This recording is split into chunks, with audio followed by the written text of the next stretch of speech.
primeiro lugar, dizer que foi com grande satisfação e uma honra também para nós, para mim particularmente, poder receber novamente nesta casa que é de todos, a sede da CPLP, Sua Excelência, o Sr. Ministro da Cultura, Turismo e Ambiente, que é também, como os senhores sabem, o nosso embaixador de boa vontade da CPLP e um grande amigo de todos nós. Hoje, particularmente, depois de uma longa visita que fez a Paris, teve a amabilidade de vir até o secretariado para discutirmos algumas questões relacionadas com as reuniões setoriais que estão naturalmente debaixo da tutela de Sua Excelência, Sr. Ministro, Dr. Filipe Zau, e também articularmos formas de trabalho futuro relativamente à realização de algumas iniciativas, nomeadamente Luanda, capital da cultura, da CPLP, e também o Dia Mundial da Língua e Cultura Portuguesa, que todos os anos celebramos no dia 5 de maio, e este ano, naturalmente, aproveitando o facto de termos a reunião dos Ministros da Cultura, a 12ª reunião ordinária dos Ministros da Cultura, e possivelmente também a reunião dos Ministros do Turismo, porque, enfim, 5 dos Ministros dos Estados-membros são Ministros da Cultura e Turismo, e iremos tentar, por sugestão de Sua Excelência, Sr. Ministro, organizar também a reunião dos Ministros do Turismo em Luanda nessa altura. Mas pronto, isto é de uma forma geral, eu vou deixar então ao Sr. Ministro para continuar a dar-vos algumas indicações importantes sobre a nossa reunião. Muito obrigado, Sr. Embaixador. Bom, eu devo dizer que é um prazer enorme estar a voltar sempre a esta casa, onde eu passei durante muitos anos. Eu comecei no primeiro secretariado da CPLP, em 1997, e estive bastante tempo, não nesta sede, mas na Rua de São Caetano, e, portanto, dentro de algumas das atividades que eu fui levando a cabo no Instituto Internacional de Língua Portuguesa também, acabei por estar muito próximo desta comunidade, muito próximo desta organização, e por conseguinte, é sempre muito bom vir aqui, é um prazer enorme. Nós tivemos em Paris e numa entrega, uma doação de 2 obras-primas do século XVII que se encontravam na nossa embaixada para o Museu de Versalhes. Portanto, tornámos-nos, doadores dessas 2 obras-primas do século XVII para o Palácio de Versalhes. E, ao mesmo tempo, tivemos a oportunidade de assinar um acordo de cooperação com a França, que ainda não o tínhamos na área cultural, e encontrarmos outras soluções que necessitamos resolver, nomeadamente no que diz respeito à formação para os nossos museus, bibliotecas, Arquivo Nacional, etc. Claro que esta passagem por aqui é sempre uma passagem muito emocionante, né? E muito, sobretudo, para uma parte da minha vida que fiz à volta desta organização. Aqui estamos, neste momento, a ultimar os últimos preparativos para o arranque de Luanda, capital da cultura, e também para a efeméride do Dia da Língua Portuguesa, no dia 5 de maio. Entre reuniões de interesse da nossa comunidade, que são as reuniões sectoriais, quer a nível dos Ministros da Cultura, quer a nível dos Ministros do Turismo. Nós, depois disso, iremos provavelmente fazer uma reunião entre os Ministros da Educação e da Cultura por aspectos coincidentes às 2 áreas, mas vamos a fazer mais tarde, mas não vamos deixar de fazer, entretanto, a reunião técnica relacionada com esta reunião propriamente dita. Do resto, estamos de regresso a Luanda, penso com um espírito de missão cumprida, quer em Paris, quer em Lisboa. Em Lisboa tivemos a oportunidade de visitar a Casa do Artista para aprendermos as boas práticas e tomarmos um pouco mais de noção do que se pode fazer do ponto de vista do apoio social ao artista. O artista normalmente é um indivíduo que passa mal depois de passar o seu tempo de sucesso, porque deixa de ter apoios, deixa de ter trabalho, e nós queríamos realmente levantar um pouco mais a autoestima dos nossos artistas e dar-lhes um pouco mais de apoio. E então viemos ver como é que, através das boas práticas que se desenvolveram nesta Casa do Artista, que também já foram recebidas a partir do Brasil, de uma casa também de apoio ao artista, como é que nós podemos desenvolver melhor as nossas atividades de apoio ao artista em Luanda.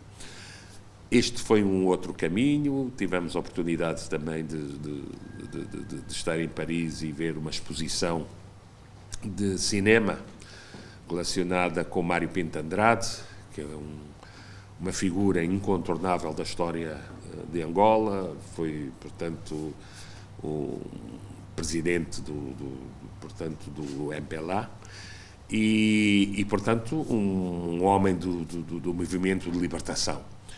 E isso, uma figura incontornável também, não só de Angola, mas que acabou por ser também da Guiné-Bissau. E, por conseguinte, cá estamos com o espírito de dever cumprido e a preparar-nos agora para regressar a casa e começarmos a levar por diante o trabalho que temos que fazer para implementar as ações que fomos programando por aqui. Eu queria começar, se o Ministro me permite, fazer já uma pergunta, que é, em relação ao acordo ortográfico, vai haver alguma discussão já nestas próximas reuniões que falamos aqui no âmbito da cultura e da língua? Não, nós não temos agenda ainda, as agendas estão em aberto, não há agenda nenhuma. Há pontos de coincidência que vão ser discutidos, mas ainda não temos nenhuma agenda aprovada. Estamos precisamente a tratar do que é que vamos discutir. Pode ser que possamos discutir isso, pode ser que não, mas de momento não sabemos quais são, portanto, as preocupações dos ministros, porque as decisões aqui na CPLP são por consenso. E então é a nível do consenso de todos os Estados-membros que nós vamos encontrar a agenda para discutirmos, a agenda comentada, como sempre, e apresentando as razões de cada um dos pontos para levarmos depois para diante a nossa discussão e, temporariamente, vamos sempre renovando os pontos de interesse comum. Mas a intenção da presidência angolana é levar esse assunto à discussão, em breve? A intenção é de todos, como eu lhe disse, não é só da presidência. A presidência é uma presidência pro-tempore. Hoje é de Angola, amanhã pode ser do Brasil, depois pode ser de Cabo Verde, como já foi, e, portanto, não são as presidências que decidem as ordens de trabalho, mas é em comum acordo as discussões entre todos os países de Estados-membros que discutem, analisam e aprovam as agendas. Há uma outra questão, que isso também é a pasta do ambiente, e queria perguntar. Mais uma vez assistimos a uma situação como a que ocorreu em Moçambique, também uma tempestade que afeta as populações do país da CPLP. A CPLP tem discutido muito a questão da resposta em situações de emergência. Há alguma coisa também já a adiantar nessa matéria que esteja a ser discutida ou que seja levada à discussão dos Estados-membros para alguma conclusão deste dossiê? Eu devo lhe dizer que a reunião da CPLP do Ambiente decorreu decorreu, penso que em setembro, precisamente antes de eu ser ministro. Mas devo lhe dizer que a preocupação ambiental, da sustentabilidade ambiental, é uma preocupação de todo o mundo. Já não é só da CPLP, mas é uma preocupação que faz parte quase do exercício de cidadania de cada um de nós. Nós estamos com um problema grave que é, e nós vimos na COP26 em Glasgow, como cada um dos países já teve a oportunidade de se pronunciar. A sobrevivência humana depende da maneira como nos comportarmos daqui para o futuro. As alterações climáticas, como frisou anteriormente, estão-se a dar por todo o lado. As zonas de desertificação também começam a aumentar. Eu penso que as questões ambientais, neste momento, são preocupações que devemos levá-las com muita atenção e com uma preocupação global. É uma questão da humanidade e da solidariedade humanitária que temos hoje em dia de fazer. Já não é só um problema de países menos desenvolvidos face a países mais industrializados, mas é um problema humanitário que nós temos que levar em conta. Quer dizer que as próprias questões culturais estão inseridas num contexto de sustentabilidade, da mesma forma que as questões do turismo se envolvem nessas questões de sustentabilidade ambiental. Então nós temos que olhar para tudo isto de uma forma transversal. O ambiente já não é um problema só do ambiente em si, é uma preocupação da educação ambiental, da questão do turismo ambiental, da questão, sei lá, de toda a ecologia, de todos os setores, hoje em dia, da construção. Nada se faz sem conhecimento dos impactos que se provocam hoje em dia no ambiente e temos que olhar para eles com uma maior atenção. Ministro, tenho perguntas também da área do ambiente, mas gostaria antes de colocar uma questão concreta. O Governo alemão, em 2020, reivindicou o regresso do património cultural presente nos museus portugueses. Como é que estão as negociações com Portugal nesse sentido? E se este é um tema que também interessa aos outros Estados-membros da CPLP? Bom, eu penso que as questões de identidade cultural, normalmente, estão muito ligadas às questões de soberania. A identidade é fator de soberania, não é verdade? E a cultura joga um pouco esse papel. Necessariamente que as questões patrimoniais estão sempre ligadas a estes fatores, mas, no entanto, penso que nós agora em França tomamos essa iniciativa. O seu Assodono, e foi bom, embora o seu Assodono, diga-se passagem, o património era nosso, foi adquirido por nós, mas, contudo, dado o interesse em que eles fossem para o Palácio de Versalhes como algo que está ligado à cultura francesa, nós achamos por bem doar. E eu penso que isto é um princípio que todos os povos devem ter, sobretudo os povos amigos. A fraternidade e a solidariedade consolida-se nestas pequenas e poucas coisas. Está a ser diplomático, pode ser mais concreto? Diga? Está a ser diplomático, gostaria que fosse mais concreto em relação a Portugal. Não, de maneira nenhuma, quer dizer, eu estou a falar de modo geral, não é? Não estou a falar particularmente em relação a Portugal. Portugal é um país, não é verdade, membro da CPLP, pois tudo bem. A França é um país europeu, mas hoje em dia, no contexto da planetização da economia, onde estas coisas todas jogam umas com as outras, nós estamos muito mais próximos do que parece, né? E, portanto, aquilo que é válido para uns é válido para todos. O que é que está a ser feito com Portugal nesse sentido? Não, eu, como posso dizer, ainda não discuti eu pessoalmente nada, porque nunca tive a oportunidade de me encontrar ainda com o Sr. Ministro da Cultura de Portugal, mas vamos ter, entre essas, muitas outras coisas a nível bilateral para discutir, e essa será possivelmente uma que, se na oportunidade cair em agenda, nós iremos discutir. A Angola tem falado muito de diversificação económica.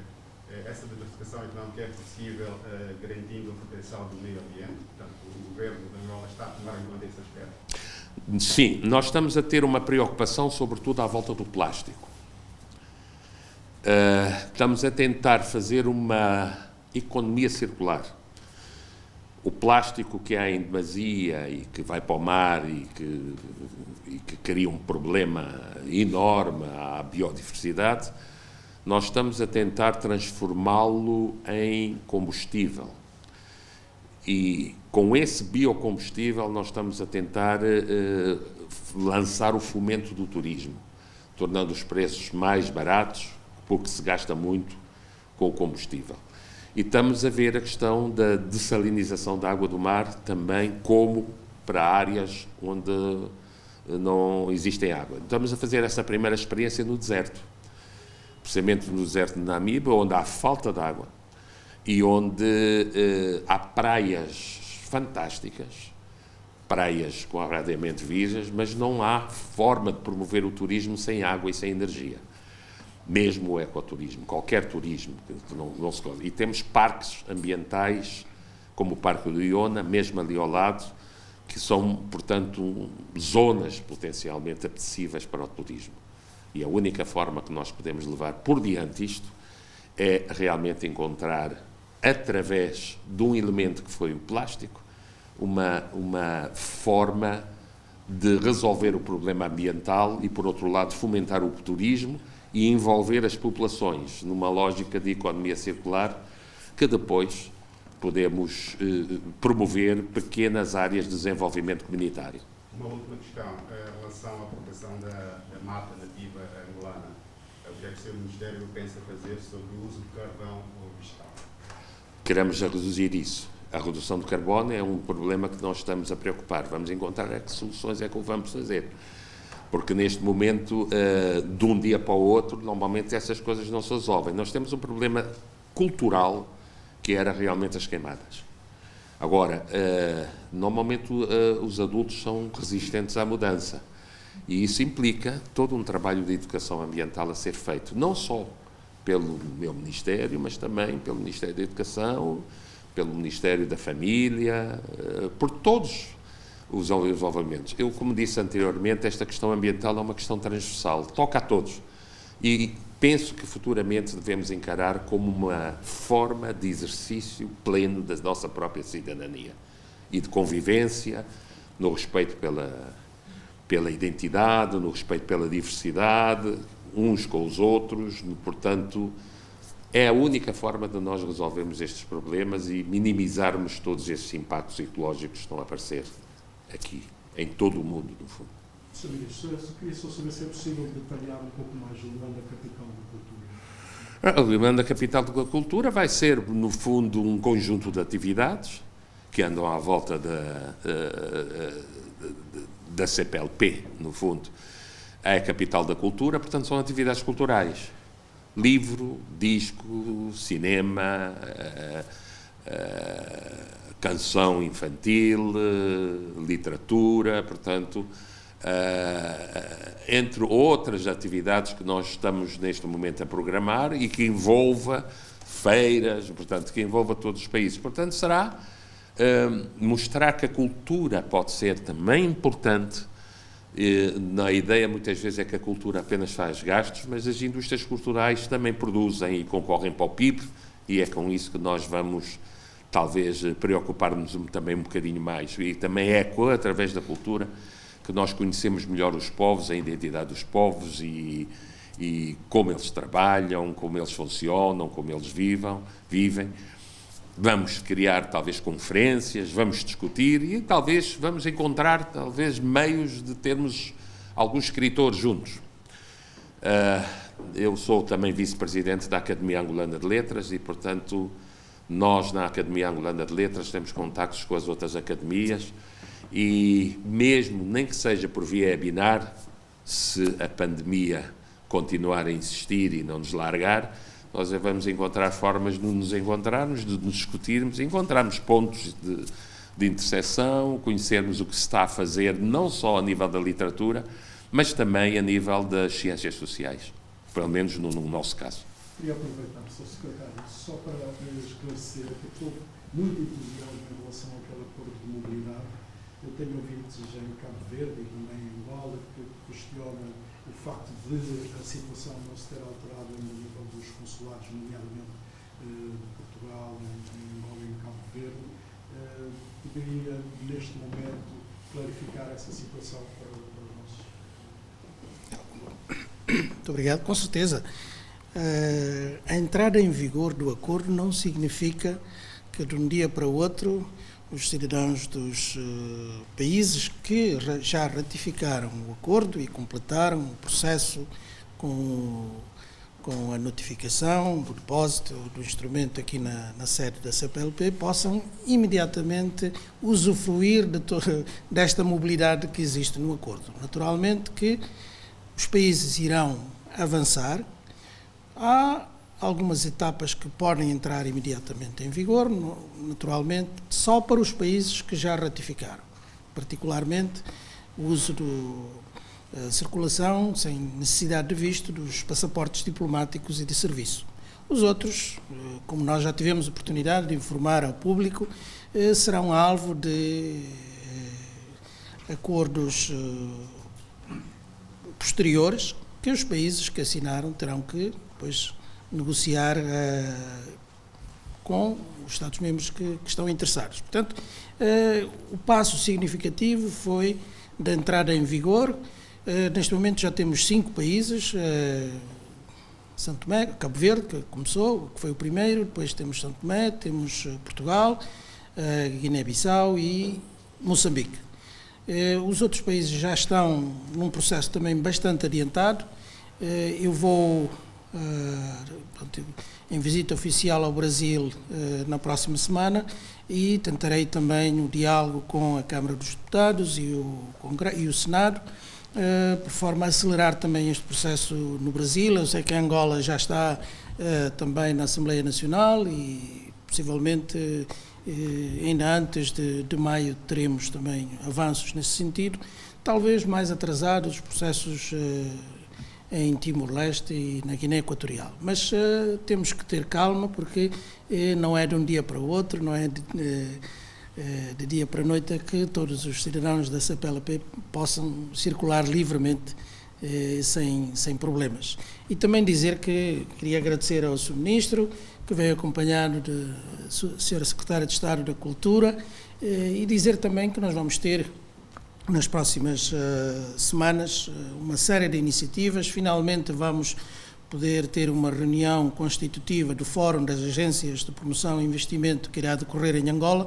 Isto é um processo que já dura 3 ou 4 anos, mas finalmente com o dinamismo que a presidência angolana imprimiu aos trabalhos da CPLP, podemos ter essa reunião a realizar em Angola, em Luanda, no próximo dia 18. Também teremos no dia 22 a reunião tripartida dos ministros do Comércio, Economia e Finanças, que será também um marco importantíssimo e cumprirá naturalmente aquilo que é a agenda da presidência angolana, um dos objetivos que é a cooperação económica e empresarial. Portanto, além disso, as outras reuniões que hoje já tive a oportunidade de dizer, com a visita do Sr. Ministro, podemos também já ter uma ideia mais clara da reunião dos Ministros da Cultura e do Turismo. Teremos também a reunião dos Ministros da Justiça no dia 25, também em Luanda, e a reunião dos Ministros da Saúde no dia 22 de março, também em Luanda. Portanto, como vem, em tão pouco tempo temos muitas atividades e isso denota naturalmente o trabalho intenso e o dinamismo que a Presidência tem imprimido aos trabalhos da CPLP e naturalmente o Secretariado também tem apoiado como é seu trabalho. Muito obrigado mais uma vez, Sr. Ministro e Sra. Secretária de Estado, e obrigado também, senhoras e senhores jornalistas.